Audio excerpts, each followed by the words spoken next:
On this week's episode of the Silicon Valley Podcast, we go backstage at the ACG Grow Awards. ACG is the Association of Corporate Growth, where these awards, they happen once a year and they're given to companies that are passing anyone's expectations. They're changing the world. Well, I don't even need to go into detail right now because you're going to hear from some of the award winners and you're going to be utterly impressed by what they're doing. So before we begin, I want to make a note that each of these interviews are about 5 minutes in length. Some are a little longer, some are a little shorter. Some of the people that you're going to get information and knowledge from, they're household names. I think you're going to be pretty impressed by who they are. But even before that, I got to thank ACG Silicon Valley, Yvonne, the team there for allowing me to have these interviews, to conduct these interviews.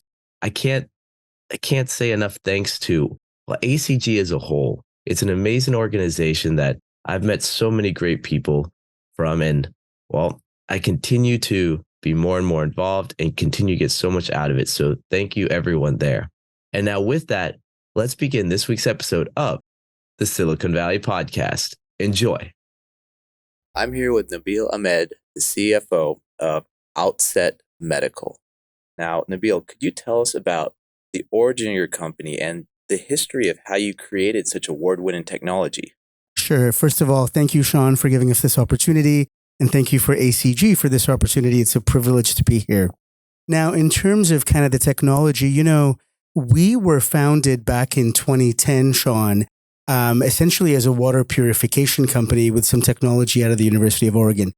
And at the time, Warburg Pincus, one of the biggest names in healthcare investing, was our seed investor. They didn't really know sort of where they wanted to take the technology. And then our CEO, Leslie, joined and saw this need in dialysis. And this need in dialysis was really rooted in what I will call indignation. So there are, for those of you who don't know, there are roughly 790,000 people with end-stage kidney disease, roughly 600,000 of those folks in the US alone who need dialysis. And dialysis is a chronic condition. You do it until you get a transplant, or God forbid, right? And so what she saw was an industry where people were robbed of their agency, people were robbed of their sort of dignity. People on dialysis were told when they could dialyze, where they had to go. They didn't have control over their schedule, over their time, even where they got to sit, right?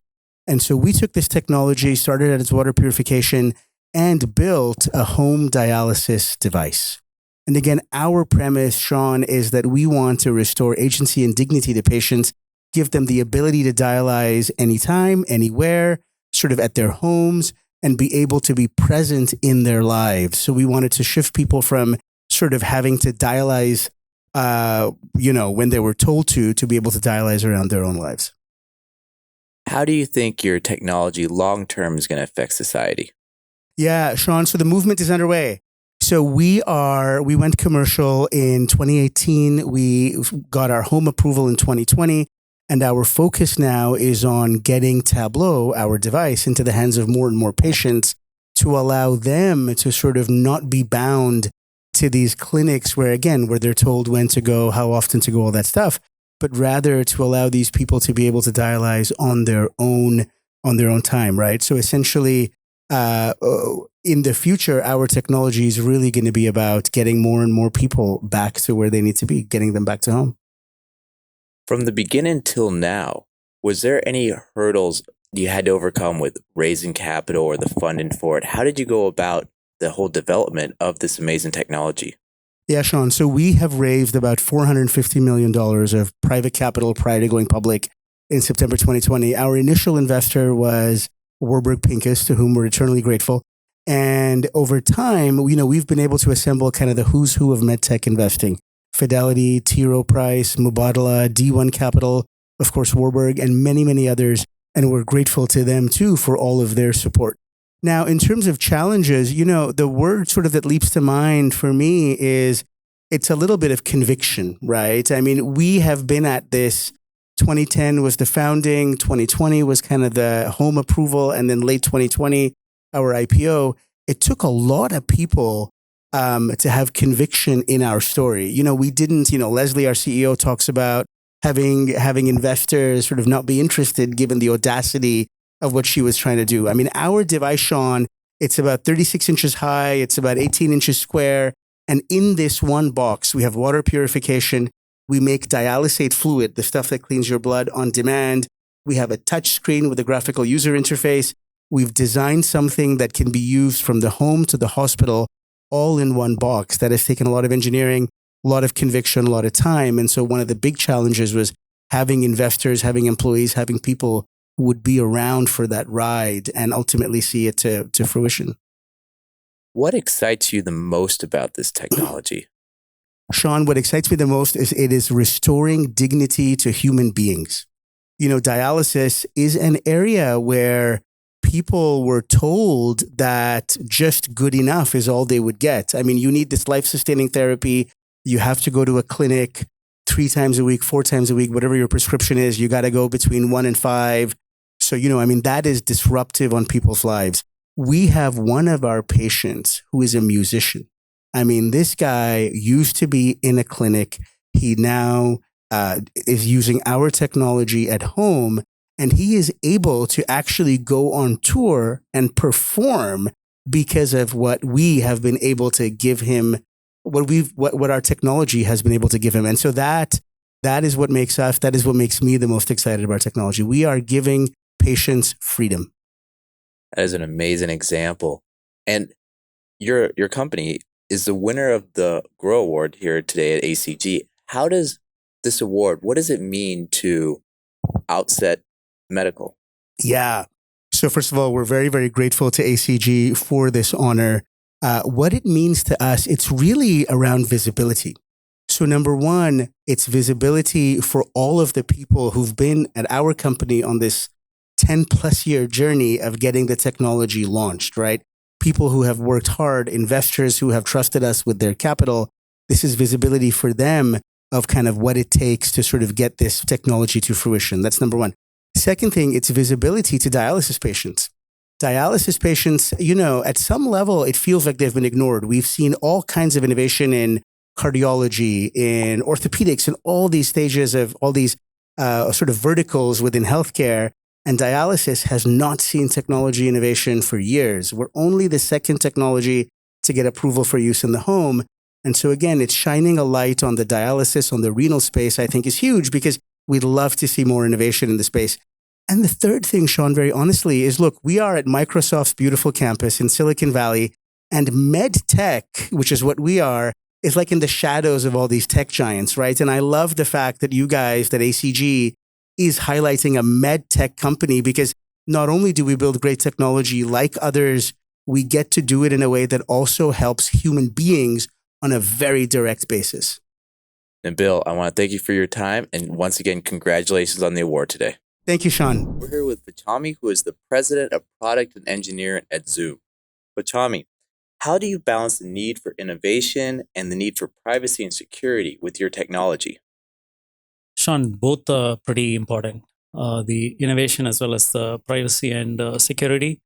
I think what we try to do is make sure that privacy and security is built as part of the DNA of the product. So our release cycle always has checks and balances for privacy and security. And there is checks at every stage for privacy and security when we release the product. Can you share any notable or unexpected use cases of your technology? I would say there were a lot of unexpected consumer use cases, but I would say the biggest is like how our technology has actually helped support the new way of work. You know, if you look at how work was a couple of years back, we all go to the office, and then it all changed to we all work from home. And then now it is all changing with every company has its own phased approach of having like workers in the office, hybrid workers, workers remote, frontline workers. So how do we actually support all of these use cases? That's basically the uniqueness that we see. And then we're building a platform that's flexible enough to handle all these different use cases and give the customers the flexibility to go at the pace that they want. And what excites you about the future of Silicon Valley? I would say one is all the people at Silicon Valley. The other is, this is a place where somebody with a good idea, with a lot of passion, can actually shake up big companies. That excites me a lot. Being a big company now, is there anything that shakes you up? I would say we always think of us as a small company, and we always have a day one mentality. Our focus is always customer focused, and we try to make sure that we don't become one of these big companies with a lot of processes and things that slow us down. So that's one of our goals internally. How do you keep lean and also very agile so innovation is not slowed down? And we're here at the ACG Grow Awards. How does organizations like ACG help the ecosystem, and also winning the Grow Award? What does that mean for Zoom? I think recognition is very, very important. When you're a small company or large company, getting recognized, I think it does two things. One is it gives us recognition outside the company, but it also affects the people that are our employees. I mean, it makes everybody proud that the company that they work for has won an award. And I think the ACG award is, I think we are all very thrilled on winning the award. And I think other companies and continuing to do this would actually help the ecosystem a lot. Fantastic. Well, Chami, thank you and congratulations on winning today's award. Thanks, Sean, and thank you. Here with Guy Kawasaki. Guy, how do you stay up to date with the latest trends and advancements in technology? Oh, what a bullshit question. I read. What do you think?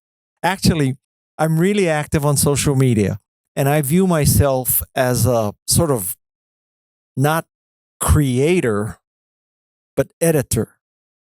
So I'm not creating original TikTok videos. I'm not creating necessarily original posts. I'm trying to find good stories that people might not find any other way. And so this requires a lot of reading every day.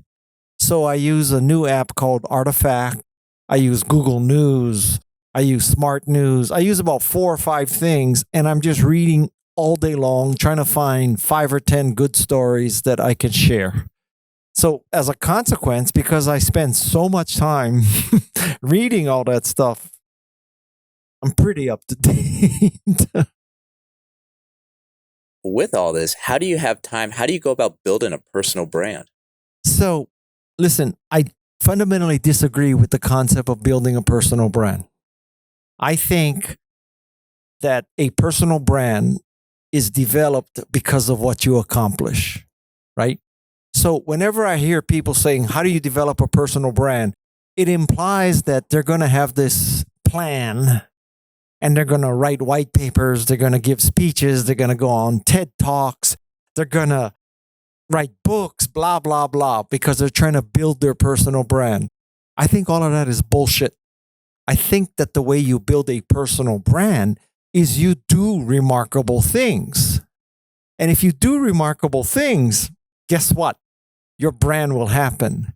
So case in point, at an extreme, I don't know this for fact, but I kind of doubt that Steve Jobs ever said to himself, how do I build my personal brand?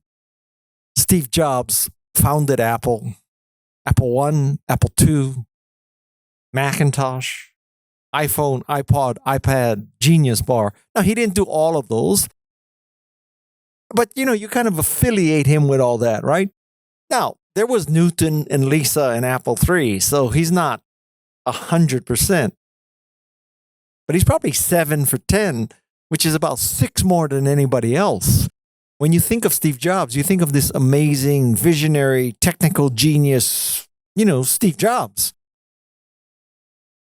That's not because he wrote a white paper or he had a PR firm build his personal brand or all that. It's because he really accomplished good stuff. So, do good stuff and your brand will happen.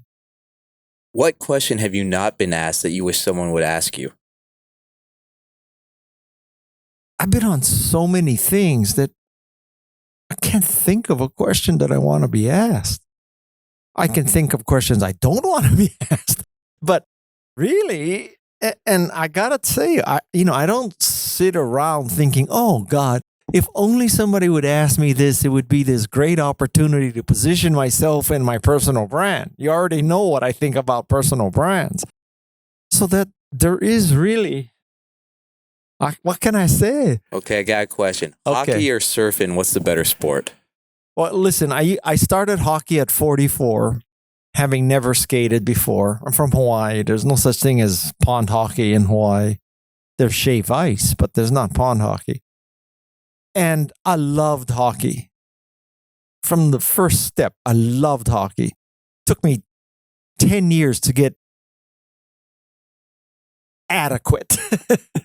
I just loved hockey because it was aerobic. It was also sort of a combination of math and physics about, ricocheting and the line of the puck and, all that kind of stuff. And it was very cerebral because you have to keep track of obviously your own self, but then you have 4 more teammates on the ice. You have a goalie, and then you got to think of the 5 other people and then their goalie.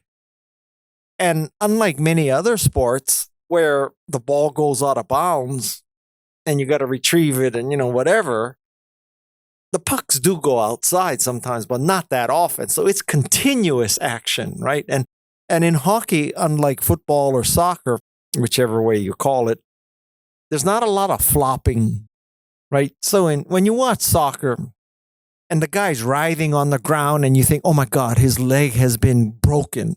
And then 30 seconds later, he's back in action. It's such total bullshit, right? There's no such thing in hockey. You would be laughed out of hockey. Anyway, you asked me a simple question. So anyway, so I loved hockey. And then my daughter took up surfing seriously. So I decided to take up surfing seriously. And I got to tell you, I loved surfing. So I gave up hockey for surfing. I think surfing is harder than hockey. In a sense, surfing with hockey, more or less, the ice is the ice, the glass is the glass. With surfing, there are arguably more variables because now there's the reef, the wave, the direction of the wave, the wind, the other surfers, your board. I mean, there's a lot of variables. So surfing is something that until you're very good at it, it takes total concentration. I have not reached that point yet, so I can't go much beyond this in discussion. But I surf almost every day now. It's a good way to start the morning or end the day. Yeah, that's how I started this morning. Yeah. Not a question, but I went to school at UCSD. My routine was surf in the morning, got the 6'8" board that I had in the Jeep, and then rinse off, then do the engineering classes. Yeah. But that wake up to the sunrise, sometimes dolphin or what, you're the only one in the water. Maybe one other person's crazy enough to wake up there. Early. Starts the day off perfect. I know. It's like, and you're high the rest of the day, right? Yeah. What are your thoughts of ACG as an organization? How can it help the ecosystem? Listen, I love organizations like ACG because, one of the key paths to be successful in business and entrepreneurship is networking, and it is building a village, and it's finding mentors, and it's all this kind of stuff, right? So it's not just sitting alone in your bedroom or your garage inventing the future. There's a lot of other aspects that's often underplayed. And so ACG is a great thing to help build that side of entrepreneurship and management.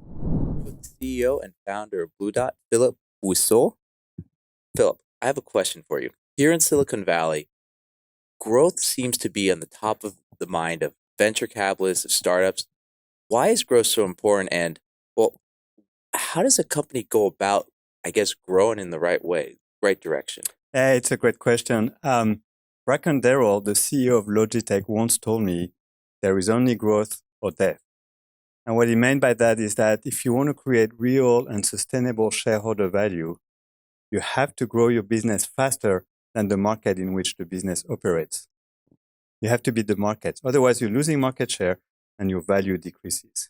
So growth is really critical. And as a venture capitalist, if I could only ask for one number to get a sense of a business, I would ask them their growth rate divided by the growth rate of their market. And if that's a lot more than one, then I'm interested in the business. If it's less than one, I probably would not invest. And in your early career, you worked under Steve Jobs. You took You were there when the company went from 0 to 350 million. I mean, that company now, well, everyone in the world knows it.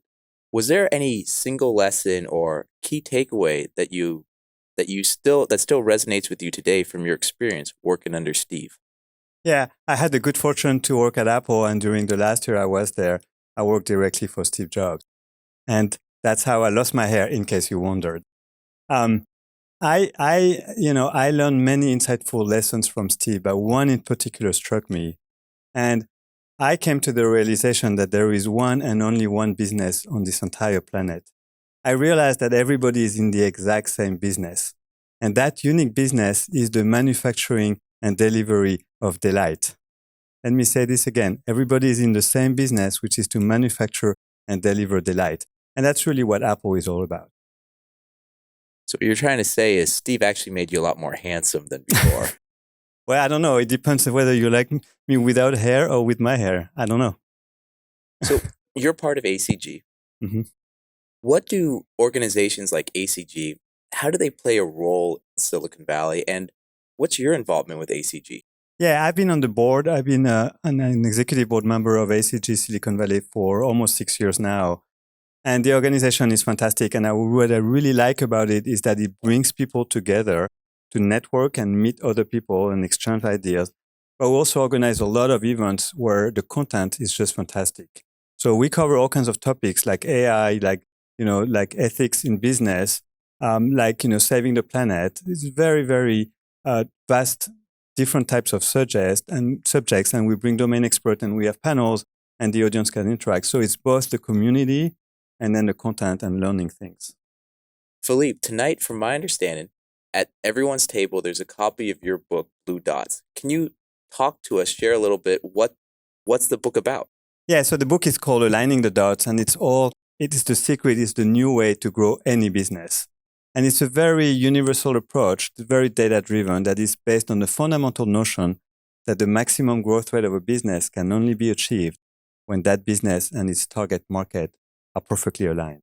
And it's all about how do you realize that alignment, how do you measure it, and what do you do about it to rectify any misalignment so that you can grow faster. And that's what the book is all about.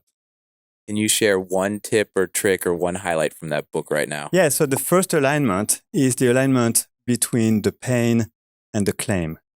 And the pain of the customer and the claim that the business makes to address that pain have to be aligned. If you have a headache and I show you a stomachache pill, well, you're going to say, I've got a headache, not a stomachache. You will never buy my pill because your pain and my claim are not aligned. That's fantastic. Philippe, thank you for your time today. And we look forward to see you hand out the award today for what the award? It's the Outstanding Growth Award. It's the prestigious award that I will be giving out tonight. All right. We look forward to see who wins. Thank you, Sean. All right, we're here at the ACG Grow Awards. I'm here with Haley Tarver. Now, Haley, Dell is an amazing company. How does Dell go about measuring success? So our mission as a company is to create technology to drive human progress. And, we start with, the belief and the passion to do that. And we measure our success against that goal. Now, that said, we're a very big company. We're over $100 billion. We've got a very large organization with a very terrific breadth of product. So obviously we're measuring that also. But for us, our core value comes to the advancement of human progress. How do you think that investors and companies can go about positioning themselves to create positive social change? So that's great. I guess from a very basic perspective, I think if you have a platform to change for good, that it is table stakes and incumbent on all of us to do that. Innovation plays a huge role, whether that is around sustainability or environment or diversity. So I think there's a tremendous amount of opportunity for entrepreneurs and executives and leaders to make significant change in how we work, how we show up, how we interact. And I think there's a platform there for all of us to do that. And Dell is I mean, the company is in such a competitive space. How do you separate your technology from all your other competitors? Yeah. So, one of the reasons why I'm so passionate about my career at Dell is because we have the best technology to drive businesses and organizations and government and public. And we do that by being number one in most of our spaces. So we have a very huge breadth from the client through to the data center to cloud. And in most of those areas, we are number one. We are the number one in infrastructure. We're the number one in business critical client. So, we take a lot of pride in that, but we also believe that there's things like supply chain. We have the largest supply chain in the industry. We deliver on 179,000 orders a day, and supply chain matters. We have the largest customer-facing organization in the tech industry, so our reach from segments of the market to geographies is tremendous. We have a world-class channel and partner ecosystem. So these are all the things that make us the best. And these are the things that get me really excited about the opportunity when we're working with our customers to be able to deliver on their business goals and objectives. That's fantastic. And you're here today at the ACG Awards. How does an organization like ACG play a part in the Silicon Valley ecosystem? So I love Silicon Valley. I'm so passionate about ACG because it's just about networking and learning and collaborating. And, we're at the heart of innovation here. And I've had an opportunity during my time working with ACG, and Dell's a sponsor of ACG, to really see opportunity for companies to come together, to brainstorm, to work out, challenges, to make deals, to say, how do we better our organization? So to me, it's about networking, and it's about friendship too. There's some great friendships that are formed and super relationships with a lot of our members. Our membership grows, and our presence in Silicon Valley continues to grow as well. Haley, you're on the board of ACG here. Is there any exciting things on the horizon or anything that you can tell our audience about ACG that people can look forward to? So I am on the board, and I think I am the first female chairperson that ACG Silicon Valley has had, and I've been doing that for a few years now. And I think that, like I said, it's a great opportunity for people to meet and work together. But I think we're just getting started. I think ACG has a terrific opportunity in Silicon Valley to even reach more companies and drive more innovative conversations. So it's a great place to be. We're super excited about tonight with our Grow Awards. We couldn't do that in person for a little while, so it's going to be just a wonderful evening. And thank you to Microsoft so much for giving us the opportunity to host here. All right, Haley, thank you for your time, and we look forward to seeing you out there at the Grow Awards today. Thank you so much. I'm here with Martin and Raghu, who are the co-founders of Enphase Energy. Can you tell us a little bit about kind of the problems you faced or the challenges when developing your technology? Yeah, I think there were numerous and very significant problems that we were trying to solve at the time. I will recount one little story, and then Martin will go into further details. I recall we both met back in '98. I think we were both at a telecom startup. That's the first time we met, and we were doing some really cutting edge stuff. Back for the late '90s telecom boom, we were doing high speed communication gear.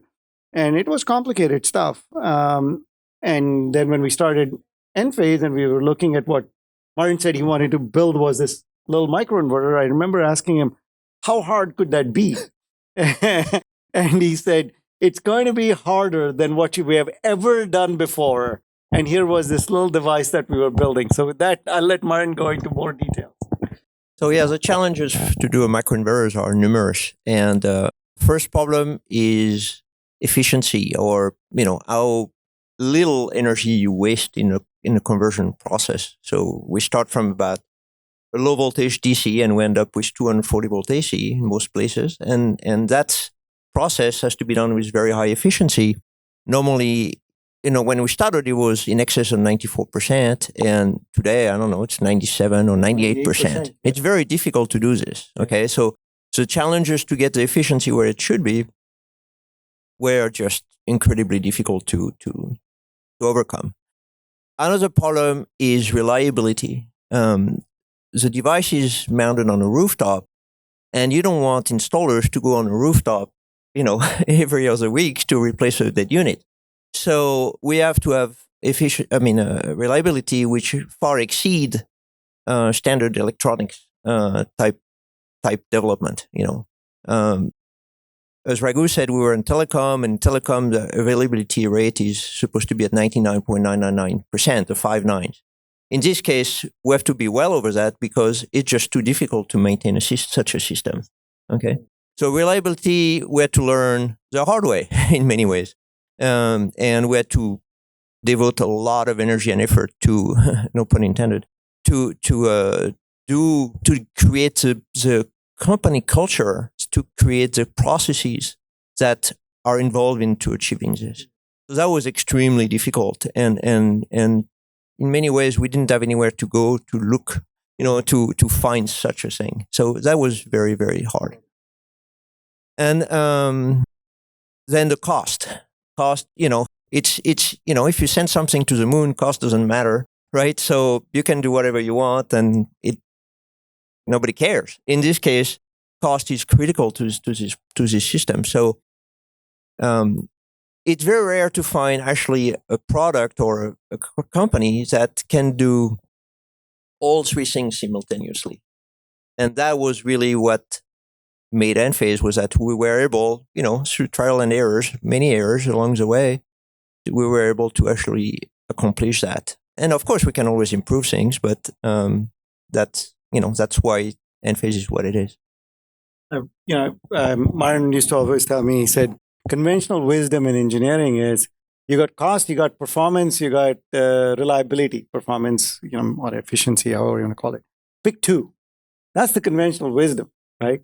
Can't do all 3. And I think that's the thing, that's the code we had to crack, was do all 3 of them. And I think once we did, we knew that once we did it, the architecture, the distributed nature of the system was such that distributed architectures always win in the long run.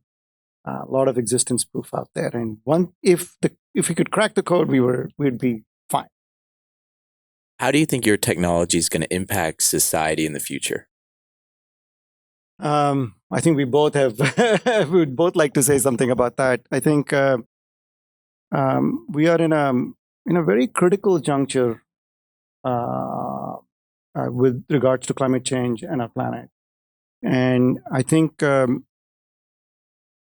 we have to deal with this problem in a very aggressive manner. We have to reach our 1.5 degrees C goal, or the limit. We cannot exceed that 1.5 degrees C limit of temperature, which is the limit set. We have to reach it. We cannot cross it, and 2050 is the limit. Once you cross it, you're going to see, the impact of that it's well documented. You're going to see very significant change. So the stuff that we are doing, we really believe that we are on a mission here, right? We are on a mission. We got to get solar on every building in the world, every home, every office building, everywhere. We need to get solar on, and this is the enabling technology for getting solar on every building and every rooftop. The thing that's alarming, quite honestly, is that we are looking at, in the US, penetration of solar is at 4%. 96% of people still haven't been either convinced or have not committed themselves to doing solar as. And I think we're going to run out of time. We got to leave this planet to the next generation in a more, more sustainable manner, in a better place than how we got it. And we are not headed in that direction right now. So I think it's imperative that we do something about it. That's why the stuff, everything, the technology and the products that we have developed and are continuing to develop are so important. right? And we have to do it. We don't have a choice. Can you give a brief rundown of what your company's product is? Yeah, let me do that. Yeah, so we are the way we describe ourselves is we are an energy technology company, and of course we got our start in solar. We came up with a brand new technology, a different way of doing power conversion than how it was being done traditionally. Of course, what that solar has now morphed into is a complete energy system. Enphase builds an energy system for the home, and that includes solar, that includes batteries, that includes EV chargers, that includes how this energy system manages and interacts with the grid. What we are essentially building is this really resilient, very efficient, reliable microgrid for the home. And we expect that, if you look at how the grid is constructed today, it's in a very centralized manner, which is it's a hub and spoke. You do centralized generation, transmission, substations, distribution. And if the thesis holds true that distributed architectures always win in the long run, and a lot of existence proof, particularly in Silicon Valley, if you look at data, if you look at how mainframes do what happens in data centers, if you look at mainframes to PCs, if you look at smart cars, if you look at cars becoming more intelligent, look at your phone. More and more in network parlance, more and more intelligence gets pushed deeper into the network, and the endpoints are making more and more intelligent and autonomous decisions. That's our thinking. It's basically the way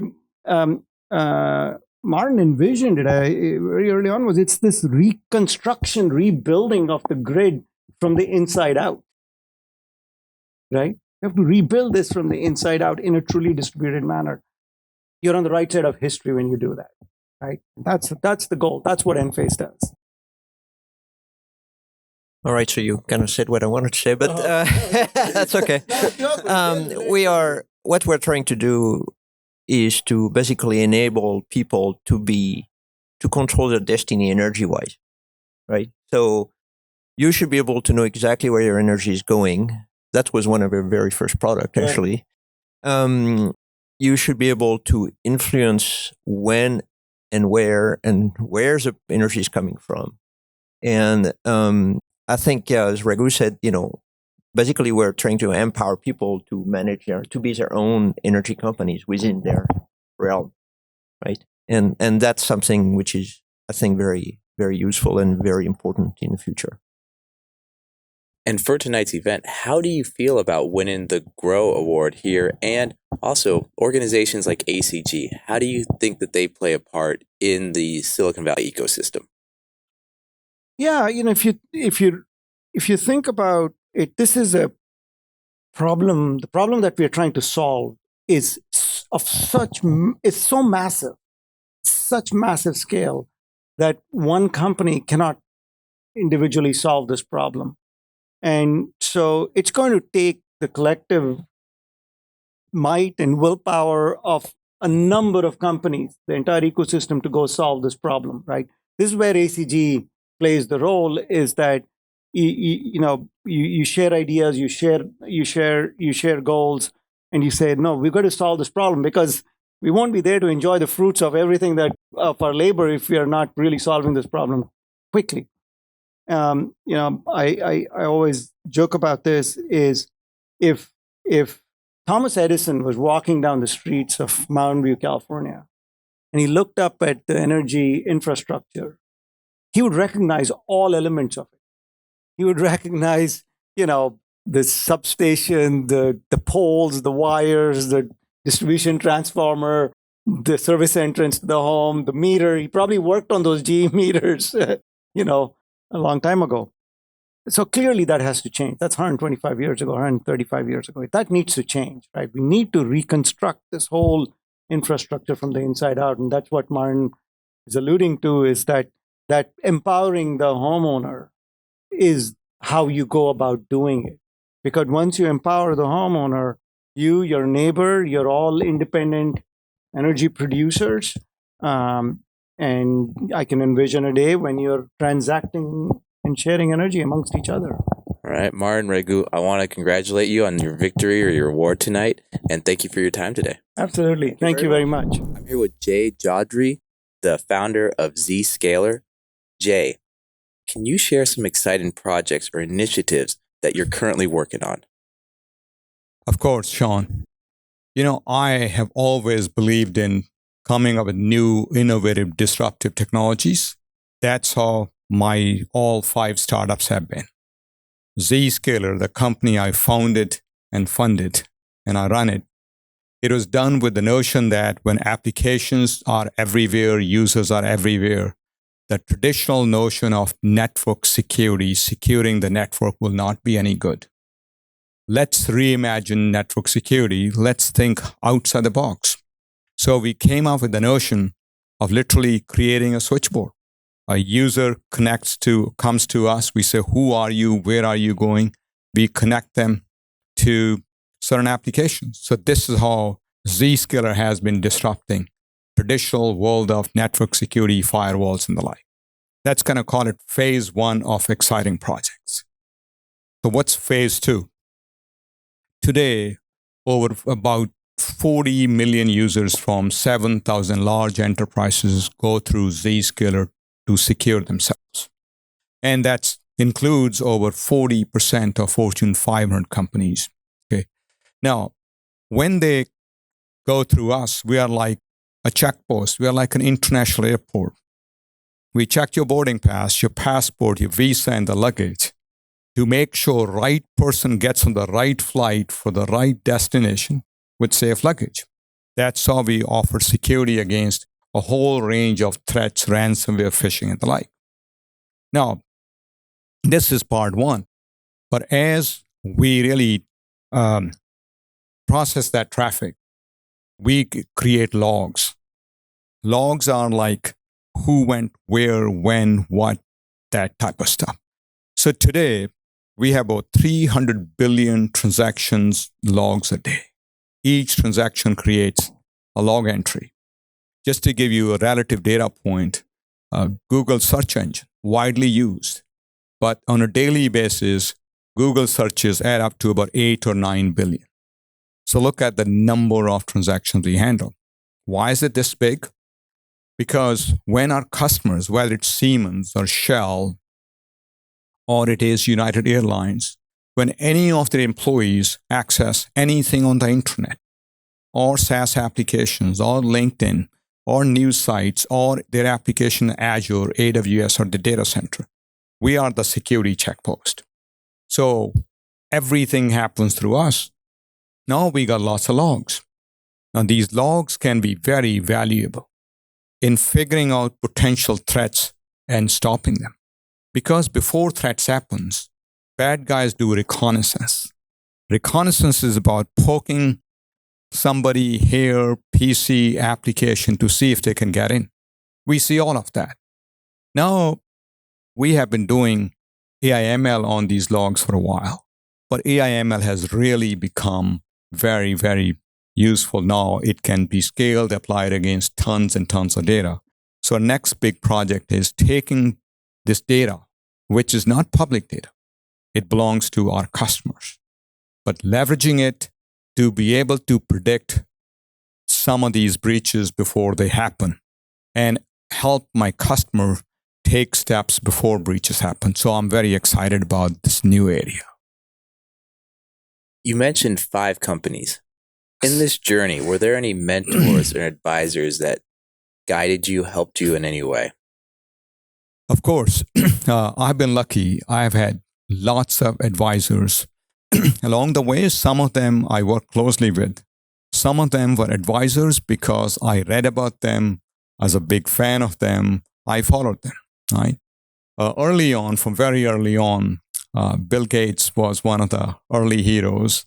And Steve Jobs, those I never met either of those two guys. Actually, Bill Gates I met. Steve Jobs I never met. But they were essentially, you follow, you see how these guys are coming with new ideas. So they were inspiration for me. My first company was Secure IT. It means secure it, secure IT. it was about securing enterprises when internet had just taken off. So this was 96 timeframe. Mark Andreessen had just launched this company called Netscape, Mozilla browser, and I was in Atlanta reading about all this. I said, wow, if internet takes off, cybersecurity will become an issue because your company is connected to this highway of internet. So I started a company to really design, architect, deploy security products like firewalls and the like. So the inspiration came from Mark Andreessen. One, he had done great stuff. The second thing I had was, if the young kid from UIUC Urbana Champaign can do it, why can't I do it? Literally. That's how it started. Otherwise, I come from a tiny village in the foothills of the Himalayas in northern India. My father was a small-scale farmer. I have no background of entrepreneurship in my family. In fact, my father could never go to school because school was too far away. My school was 4 kilometers away, my elementary school, so I could walk. We got electricity after I finished my 8th grade. We got running water after I finished my 10th grade. So sometimes I wonder if my life is real or I'm dreaming. But it is Andreessen's company that got me thinking about startup, and that's how I got into a startup. The Zscaler inspiration came from Mark Benioff. So why is that? I did the first company, which became very successful, the secure IT company in Atlanta. And I said, wow, startups are supposed to be hard. This was easy, actually. It must be a fluke. So let's do it again. So then I ended up doing 3 more companies. But I staggered them like having kids, 1 or 2 years apart. They all worked out. Then I was sitting in 2007, 2008. I did not want to do one more startup and sell it. I wanted to do something big, something lasting. And I was at a stage of my life where I could invest whatever I wanted to invest in. So I looked at Salesforce. I've been using Salesforce since year 2001 in all of my startups. And at that time, Salesforce was doing merely $10 million in annual sales. And I was looking for what's the next big thing I should be starting. And I want to do a lasting public company. From day one, that's how Zscaler was started. So I looked at Mark. Salesforce was started to disrupt the world of data center-based applications. Siebel Systems was dominant at that time. And Salesforce started as a cloud-native multi-tenant architecture. And I loved the application. I used it. So I said, all applications should move to the cloud because it makes so much sense. And AWS was just born. It was nascent. And iPhone was just announced with a big screen. So my thesis was, if applications and data moves to the cloud, if we become mobile, why should security be done with firewalls and VPNs in your data center, which is like a castle and moat? Let's do something different. We build like a phone switchboard. So users come to us, we connect to the right applications. So Andreessen was a big inspiration for me. Sorry, in this case, Benioff. And then later on at Zscaler, we have worked closely with Microsoft. Okay, I've been a big fan of Satya Nadella. I enjoy reading his book, Hit Refresh, when it came out. And we have a good partnership with Microsoft. We integrate with Microsoft services. They integrate with us. And together, we deliver far more value to our customers than we would individually do. With this amazing journey from, you mentioned no running water to where you are now, what excites you about the future? It seems like lots of exciting stuff is happening. But if you look at in the past 20, 30 years, the world has fundamentally changed. Look at even India. I mean, it used to take 10 years of wait to get a phone line, traditional phone. Today, you can walk up to any store and pick it up. The phone has changed the world. internet, phone, audio, video, it's fundamentally changing the way things are getting done. I think a lot more could be done. I'm excited about Zscaler, which is really in the first phase of its journey. It's like the first innings. We are making sure the world can do online business securely and safely. The more business happens in the cloud on the internet, the more bad guys it's going to attract because they want a piece of the action without working hard. So to me, Zscaler is more than just a business. It's essentially a mission. Now, on a personal level, I am whatever I am because I love to study. Education, I think, is paramount for success in life to really get people to a better stage. So hopefully one day when I retire, I want to do something more in the non-profit world where imagine the best education, best content could be available to any student, no matter what background they come from, India or Africa or where they may be. That kind of excites me because education can open up so many opportunities for people. And this is my way of thinking about giving back to the world. How does organizations like ACG here in Silicon Valley, how does it help the community, or is there anything about ACG that the events in that you look forward to? Of course, look, we do things by getting inspiration from each other. Everything I've done is getting inspiration. What ACG is doing is connecting people, entrepreneurs, exactly because they all have dreams and ambitions. And we look at each other and say, wow, this is great. And by recognizing people, rewarding people, I think it's a wonderful thing. So I love the way missions of organizations like ACG are to help entrepreneurship and the executive leadership. Jay, fantastic. Thank you for your time. Sean, thank you. Enjoyed it. I'm here with Ashley Tarver with Microsoft. Ashley, can you tell us about some of the exciting up-and-coming projects or developments at your company? Well, it's hard not to think of Microsoft and think of artificial intelligence. The media is going crazy with the whole concept of open AI and the investments that we're making in that space. So I think what we're seeing is a shift in the industry, and we're trying to take advantage of it for our customers in that we can apply AI in such a way that it can impact the way businesses operate themselves, and also how they can utilize AI to really transform the way they help their customers. So it's kind of a two-part process of improving their own methodologies, but also improving their capabilities to their own customers through AI. I'm excited. And with that, how does Microsoft address social and environmental challenges? Oh, actually, that's a really fun question.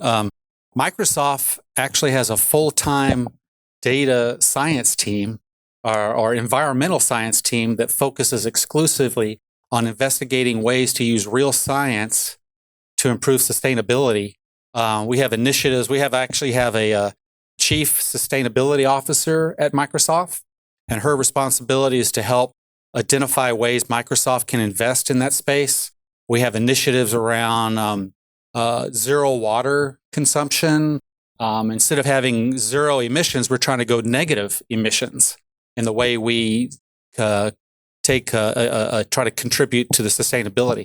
And this building that we're in is a good example of how we've transformed an existing building to become a very highly sustainable, self-run facility on its own. This building is absolutely gorgeous. For everyone here that's not attending the Grow events, you got to stop by. It's a fantastic facility. But Ashley, are there any partnerships or collaborations that are in the works that you might be able to share or talk about? Actually, I have a really fun one I was thinking about just for this event. Since we're dealing with the ACG, the Association of Corporate Growth is really focused around M&A activities, mergers and acquisitions. And Microsoft has just made a major investment in helping with the due diligence of M&A activities. The ability to actually leverage technology to do a due diligence assessment on a new company's technology background, technical debt, cybersecurity risk, data privacy considerations to help the M&A community be able to do a better job at doing due diligence on the technical aspects of a company that might be acquiring or merging with. That's fascinating. And after the interview, I want to follow up and find out more about that. How do you stay motivated and continue to innovate in your career? Well, I'm fortunate because the career I have is moving so fast. I focus on data and AI, artificial intelligence, and with the recent announcements around OpenAI and ChatGPT, it's really exciting to watch Microsoft customers. They're getting so excited about the actual capabilities. I mean, the technology around AI is not new, but the way it's being utilized and where it's becoming more inquisitive and more conversational makes it real at the human level. And it's really fun to watch how over the next literally several months, but several years, how it's going to transform the way we work, we live, and we play across every aspect of our life. And Ashley, can you share a little bit about your involvement with ACG? Oh, yeah. So I've been with ACG close to 8 years now, and I've helped bring Microsoft on as a sponsor for the association, and I also have the privilege of serving on the board of directors. So I get to have a really fun, high-level view of how we can impact the local community here in Silicon Valley.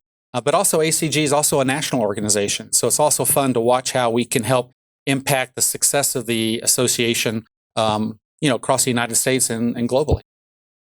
Final question. What excites you about ACG and the Grow Awards? Oh, that we're finally having them for the first time in a long time. Today's event is actually spectacular. It's a sold-out show, and I think we're going to see a tradition started this year that will carry on every year afterwards. And I really think it's going to just continue to grow on its own level and start to really be kind of an impactful event that the local community will start to anticipate every year. Fantastic. Ashley, thank you for your time. You bet. It's been a lot of fun, Sean. I'm here with Chris Gentle, who with the tech practice at KPMG. Now, Chris, what role does artificial intelligence, how is it playing in the future of technology? Well, I think artificial intelligence, particularly when you see the recent developments in generative AI, it's hard to imagine any industry, any set of products or services looking forwards that is not going to harness the power of AI. We look back, 30 years, the advent of the internet. And, it started out as the communication tool, content sharing, advertising, very quickly scaled to at the time, unmanageable applications and use cases. And I think AI, has that accessibility, that ubiquity across industries. So it just sets the imagination alight what's going to happen. Other than AI, is there any technology out there that you see really disrupting or evolving and changing in the next 5 or 10 years?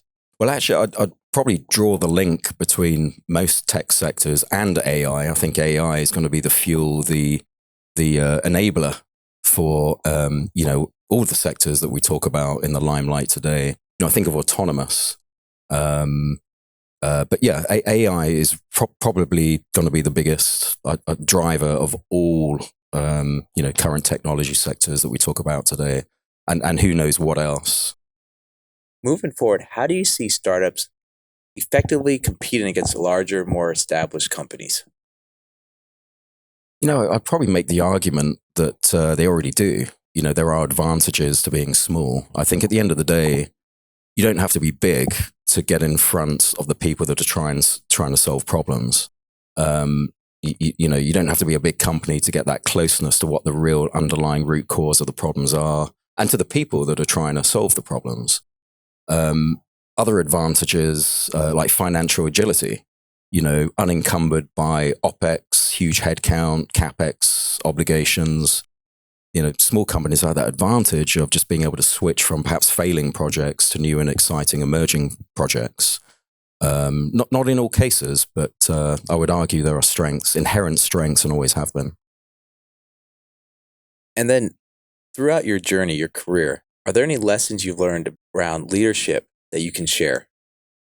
Yeah, leadership is a much dissected, talked about, pondered subject. And, one of the elements that's always resonated for me that's often overlooked is just that ability to actively listen, not just listen, but to invest time to really empathize and read the weak signals between the lines of, what the concerns of the people are or the problems they're trying to solve. I think that's the absolute cornerstone of being able to then deliver effective leadership. And Chris, can you tell us about your involvement with ACG?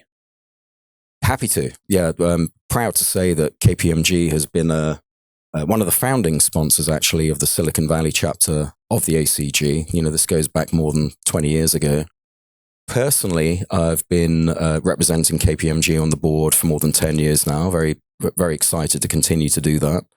And, we've had a really good alliance, very healthy alliance. We've co-organized events. It provides a great platform for firms like KPMG to contribute to the ecosystem in Silicon Valley and, to get the networking and other benefits out of it as well. So it's been a very good alliance. How can organizations like ACG, what impact do they have in the Silicon Valley ecosystem? Oh, I always think of the ACG as the glue, that brings together and holds together meaningful relationships between entrepreneurs all the way through the value chain that companies are trying to establish, all the way through, finance, accounting, consulting needs, legal needs. They all come together under one house, as you see outside of this room now. All right, Chris, we'll let you get out there, and thank you for your time. And we'll see you on the Grow Awards. Look forward to that. Thank you very much. I'm here with Garrett Herbert from Deloitte. Now, Garrett, what is the most rewarding aspect of working with technology companies? For me, the most rewarding aspect is really personal, and it's really my interest. I love working with innovative companies. I love talking to smart people about complex things. And that's really what's most fun about, and it's more broadly than just technology. It's really the innovation economy here in Silicon Valley. Now, what problems do you think are the biggest ones facing technology companies? And, well, how do you plan to address those in your work? So in my work, I look at I work in our mergers and acquisitions practice. And an important element of that is really helping connect innovative companies with capital. And it's really helping one innovative company connect with another. So I really enjoy that aspect of, getting into the business model, helping people understand how the company operates. And then the most fun is actually seeing what happens post-transaction when you see actually how those companies realize their goals.